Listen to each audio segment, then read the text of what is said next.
અમદાવાદના Gujarat university police station વિસ્તારમાં વિશ્વાસઘાત અને બહાદુરીનો કિસ્સો સામે આવ્યો છે। એક ઘરઘાટી નોકરે પોતાના જ માલિકના ઘરે લાખોની ચોરી કરવા માટે પોતે જ બંધક બનવાનું નાટક કર્યું, જો કે માલિકની વહેલી એન્ટ્રી અને ડ્રાઈવરની સજાગતાએ આ સમગ્ર ષડયંત્રનો પર્દાફાશ કર્યો છે।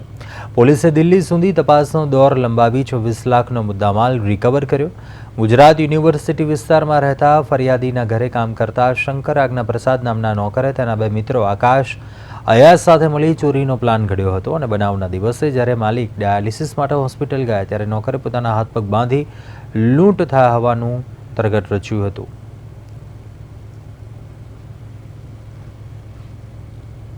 આ જે શંકર પ્રસાદ જે છે એનું આખું નામ છે શંકર પ્રસાદ આજ્ઞા પ્રસાદ।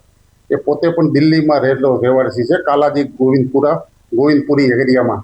અને પ્રથમ પહેલા એમને ત્યાં નોકરી કરતો હતો, આશરે લગભગ 4-5 વર્ષથી છે, 1.5 વર્ષ જેટલી નોકરી કરેલી હતી। ત્યારબાદ ફરીથી પાછો દિલ્હી જતો રહેલો હતો, પરંતુ આમને આ રીતે ચોરીનો પ્લાન કરવાનો હોય ને એમની કાયમી રહેણી કેણી અને ઘરેથી આવજા કરતા હોય એની હકીકતથી વાકેફ હોય એટલે એમના બે મિત્રોનો એમને અગાઉથી સંપર્ક કરી રાખેલો છે અને 1 મહિના પહેલા જ પાછો પરત આવેલો હતો।